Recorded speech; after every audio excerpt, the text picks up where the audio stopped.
Hello les passionnés d'industrie et de RH, nouvel été, nouveau format TRH et tu commences sérieusement à attendre que tout le monde soit en vacances et que tu puisses enfin bosser sur tes sujets. T'as déjà enfilé tes tongs, ça sent la crème solaire à plein nez dans les bureaux. Moins de réunions, moins d'urgences, moins de mails. C'est l'accalmie estivale avant de te faire broyer par le mois de septembre.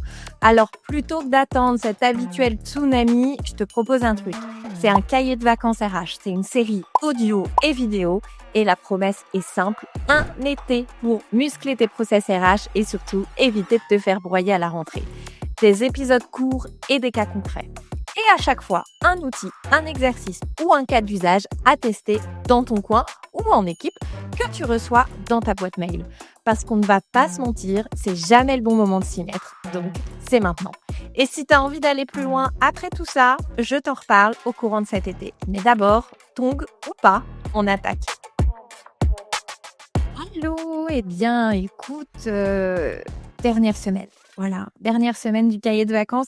Et on va se le dire, si tu as des enfants, c'est pas la semaine la plus facile de l'année. On est en pleine semaine de rentrée. On sait qu'on va avoir des tas de paperasse à compléter, des trucs de dernière minute à aller acheter au supermarché du coin. On sait aussi qu'il va falloir prévoir les inscriptions aux activités extrascolaires et puis reprendre le rythme. Remettre les gamins au boulot dans la dynamique de bosser à la maison. Voilà, donc je compatis, on est un peu tous dans la même galère sur cette semaine du mois de septembre. Enfin, au moment où je te dis ça, moi c'est facile, hein, on est le 4 juillet, mais tu vois, j'anticipe quand même. Je sais que cette semaine-là va pas être la plus simple du monde. Bon, bref, j'arrête de digresser. On va tous traverser ça. Ça va bien se passer. Et en tout cas, si tu nous rejoins, on est sur une série estivale un peu particulière qui touche à sa fin puisque c'est l'avant-dernier épisode. Tu as 2 épisodes par semaine à écouter depuis le 23 juin. Donc ça fait pas mal d'épisodes. Et tu reçois le mardi suivant le cahier de vacances avec les 2 ressources associées aux 2 épisodes. Je te conseille quand même vraiment de commencer la série dès le départ à partir du premier épisode qui est 3 raisons de structurer ta fonction RH. Écoute, j'ai fini de blablater. Enfin, je sais pas si vraiment un jour j'aurais fini de blablater. Tu sais, je commence moitié à prendre goût quand même à parler toute seule devant mon micro. Je sais, c'est un peu bizarre, mais que veux-tu? On est tous un peu différents. Bref, je digresse encore. Allez, on attaque. Aujourd'hui, on va encore démystifier un truc, mais un truc que j'entends tout le temps, c'est cette fameuse phrase: «Non mais Claire, laisse tomber, moi je suis pas super organisée, donc franchement structurer la fonction RH, c'est pas pour moi». C'est un peu comme si tu me disais: «Le yoga, c'est pas pour moi, je suis pas souple du tout». Bon, clairement, moi, je suis plutôt souple, donc le yoga, c'est plutôt OK, mais on s'en fout, c'est pas le sujet. Mais par contre, faut quand même que je te livre un truc sur ma vie perso. C'est que je suis, je pense, la mère de famille la plus désorganisée du monde entier. C'est-à-dire que, voilà, moi, j'ai toujours des machines en retard. J'ai pas lu, tu vois, là, on est le 4 juillet, c'est le dernier jour de cours de mon petit. J'ai pas lu le cahier de l'école qui disait qu'aujourd'hui il avait une sortie à la plage, ce qui fait que je lui ai même pas mis de casquette ou de gourde ou de quoi que ce soit. Voilà, je suis complètement à l'arrache sur plein de sujets. Ou alors, je suis aussi cette personne qui est capable de ne pas noter dans l'agenda qu'on a des copains qui viennent à la maison. Je suis en pige et là, ça sonne à la porte. Et évidemment, rien n'est préparé, rien. Voilà, donc je suis vraiment cette personne. Et pourtant, c'est bizarre, hein. Tu peux avoir du mal à me croire parce que c'est vrai que les process, c'est quand même vachement mon truc. Mais pourtant, dans le taf, vraiment, c'est une autre paire de manches. Et crois-moi, vraiment, j'ai pas toujours été comme ça dans le boulot et je l'ai payé cher. Donc, je vais te dire ce truc un peu contre-intuitif, c'est que si toi, tu te sens un peu brouillon, si tu penses que t'es pas assez carré pour structurer ta fonction RH ou que ton équipe ou que ta boîte, ton entreprise carrément n'est pas assez carrée, c'est justement que tu as besoin de structurer ta fonction RH et que tu es pile au bon endroit. Pourquoi? Pourquoi? Bah, tout simplement parce qu'on apprend en marchant, hein. Enfin, tu vois, moi, je suis pas née avec ce sens inné de l'organisation. Tu le vois avec les illustrations que je t'ai données dans ma vie perso et bah, clairement, j'ai dû adapter ça dans le monde du travail parce que c'est pas possible de fonctionner comme ça, tu vois? Donc j'ai dû, développer des comportements, en fait, adaptés, en apprenant petit pas par petit pas. OK, j'ai été inspirée par, ce qui se fait dans l'industrie. Je me suis rendu compte que ça m'apportait plein de bénéfices, dans le quotidien. Mais vraiment, rassure-toi, je ne suis pas plus née avec un sens de l'organisation inné que toi. Probablement même, entre nous, que je partais avec des sérieux points, dans, le négatif. Donc vraiment, donc dis-toi que tout est possible. Dis-toi ça, vraiment. Et j'avais aussi un autre problème, j'avais toujours, plein d'idées en tête, enfin ça toujours, ça m'a jamais vraiment quitté ce truc-là. J'étais du coup, embarquée par: «Tiens, j'ai envie de porter telle idée ou tel projet», et donc je l'ai priorisé parce que ça me faisait triper, hein, vraiment et l'impact, c'est que, bah, j'étais en retard sur 3 trucs et puis en avance sur pas grand-chose et j'étais souvent en difficulté pour prioriser.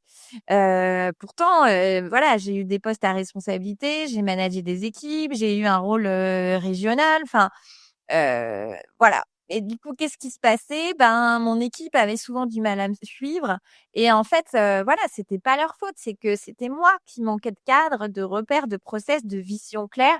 Alors, si tu crois que toi, tu es dans le même cas que moi et que tu es pas faite pour structurer, mais vraiment, écoute. Donc je te l'ai dit, je croyais vraiment que, structurer, c'était, un truc pour, les profils rigoureux, tu vois? Pour, les meilleurs élèves à l'école qui étaient hyper scolaires, qui avaient jamais un papier qui traînait dans leur trieur au fond de leur sac, qu'il fallait tout anticiper, tout maîtriser, que poser un voilà et moi je pensais vraiment que c'était fait pour ça et que moi du coup je n'étais pas cette personne-là. Moi j'étais plutôt en mode: «Oui, on va faire au feeling, un peu à la motivation», et puis moi je suis une créative, quoi. Je suis une créative donc c'est pas fait pour moi. Donc c'est vraiment j'ai longtemps repoussé cette idée de formaliser et résultat, qu'est-ce qui se passait concrètement? Bah, je faisais le job, mais en fait, je le faisais à l'énergie. Les tâches, qui me saoulaient, ça me plombait, je les procrastinais jusqu'au dernier moment, et finalement, mon équipe se retrouvait un peu à compenser, ces zones de flou que j'imposais dans toute, l'organisation et au final, je finissais épuisée et frustrée parce que finalement, je faisais tout et rien à la fois. Alors, ce que je peux te dire de ça, ce que j'ai fini par comprendre et ce que j'enseigne maintenant, c'est que structurer déjà, c'est pas une compétence innée, hein. C'est un outil, ou des outils et ça s'acquiert. Et aujourd'hui, ma méthode, elle repose sur une idée simple, c'est qu'il faut d'abord, tracer, donc tracer tes process, tester tes process, ajuster et embarquer les autres par des réussites. Tu as pas besoin d'être une machine à procédure. Tu as pas besoin, d'aimer les tableaux croisés dynamiques. D'ailleurs, entre toi et moi, je développe de plus en plus une aversion pour Excel. Faudrait franchement que, je commence à bosser sur ce sujet. Mais voilà, je digresse encore, excuse-moi. On en revient toujours à ce fameux truc, à se dire que oui, il faut accepter de passer un poil de temps sur la structuration de ta fonction RH, sur tes process RH pour en gagner un max ensuite sur vraiment les sujets que tu aimes. En fait, il y a pas photo, il y a pas, bah, oui, il y a pas le choix. Ceux qui t'épanouissent, enfin, en fait, tu vas optimiser ce temps-là pour avoir plus de temps sur les sujets qui t'épanouissent, qui rapportent un max de valeur, à toi, à ton équipe, au RH, à la boîte, à tout le monde. Heu, donc tu commences par poser une trame qui soit utile pour respirer, pour faire respirer ton équipe. Et ça, c'est justement, je t'en ai déjà parlé, mais c'est justement le bénéfice de ma formation. Comment développer une méthodologie pour y voir plus clair, pour structurer tes process, pour structurer ta fonction RH. Hem, et tu vois, je me vais même complètement retourner la situation. Je pense que justement, de ne pas être organisé de base, c'est un vrai levier pour structurer. En fait, quand j'ai commencé à structurer, donc je t'en ai déjà parlé dans un des épisodes, hein, c'était quand, j'étais directrice d'une grosse agence de travail temporaire. Tous mes briefs de recrutement, était quand même fait un peu à l'arrache, rapidement. Les intégrations, une fois que j'ai retravaillé, elles étaient hyper carrées. On n'était plus du tout en freestyle. Et surtout, je me suis aperçue que mon équipe savait où elle allait. Et d'un coup, non, ça s'est pas fait en un jour, mais je me suis sentie plus alignée dans mon rôle, plus légitime, plus cadrante. Et c'était pas parce que j'étais devenue d'un coup méga organisée et structurée, mais c'est parce que j'avais en fait des process, mais tout de même avec un cadre souple, clair et co-construit. Et je pouvais enfin me concentrer sur l'essentiel de mon job, qui était de piloter, de manager, de faire grandir l'équipe et de m'occuper de mes clients finalement. Donc structurer, tu vois, c'est pas t'enfermer, c'est vraiment te libérer d'une sorte de flou permanent, te sortir de ce mode pompier. Et du coup, j'en viens à ce que je te disais en introduction de cette partie-là, c'est que j'en viens même à me dire que le fait de ne pas être particulièrement organisé de façon un peu innée, alors peut-être que c'est un fantasme que j'ai, mais moi j'ai l'impression qu'il y a des gens qui sont vraiment nés avec le sens de l'organisation. Dis-moi si tu es de cette équipe-là, je ne sais pas. En fait, je pense que de pas être comme ça peut aussi clairement être un atout. Et pourquoi? En fait, justement, du coup, tu vas faire les choses simplement, intelligibles par tous, comprises, partagées, centrées sur l'intérêt de l'utilisateur et du client final. Donc, tu sais que, en fait, donc c'est juste une petite voix dans ta tête qui va te dire: «Oh là là, attends, moi j'aime pas trop les process, les procédures, je suis pas organisée donc il me faut un truc simple» et cette petite voix dans ta tête, en fait, elle va être très utile. Parce que finalement, tu sais que mon job, c'est quand même d'adapter le lean, voilà, ça y est, j'ai lâché le mot, d'adapter le lean à la fonction RH et en fait, l'un des grands principes du lean, c'est donc la, simplicité. Donc clairement, si je retourne la situation, ne pas être né en étant organisé, de base, ça va justement tu vas penser lean, c'est-à-dire sans superflu. Est-ce que tu vois où je veux t'amener? Alors forcément, ce que je vais te dire un peu en conclusion de cet épisode, c'est d'arrêter avec ce mythe de penser que pour structurer, il faut être organisé. Parce que justement, ça peut être un vrai atout pour faire les choses simplement et tu as juste besoin d'avoir envie que ça fonctionne mieux en vrai et de te dire qu'en avançant step by step, tu vas pas déployer une usine à gaz, que d'ailleurs, il faut surtout pas que tu rentres dans ce piège-là. Oui, et il y a aussi cette vilaine habitude de ne voir que ce qui coince. On projette la perfection, on oublie que la majorité de nos process tiennent déjà debout. Après, ça c'est un peu de ma faute aussi parce que c'est des messages que je te répète depuis le début, mais n'oublie pas tout ce que tu fais bien en fait et tout ce que vous faites bien dans l'équipe. Alors, tu vois, justement, c'est pour ça que je t'ai préparé dans la ressource que tu reçois mardi prochain, un atelier pour préparer ta rentrée en toute tranquillité. En fait, j'ai un peu honte de ce nom-là parce que derrière, il y a une référence et vraiment, j'ai pas envie de te la dire là parce que c'est vraiment cringe. C'est vraiment ringard. Voilà. Donc si tu as la ref, peut-être tu vas rire, sinon je serai toute seule. Si tu as la ref, dis-le moi quand même parce que je me sentirais moins seule.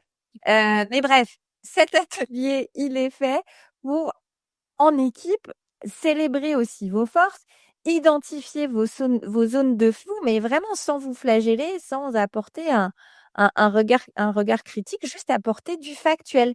Et si tu te reconnais dans ce que je viens de te dire dans cet épisode, franchement, je pense que ça veut dire que tu es prêt, tu es prête.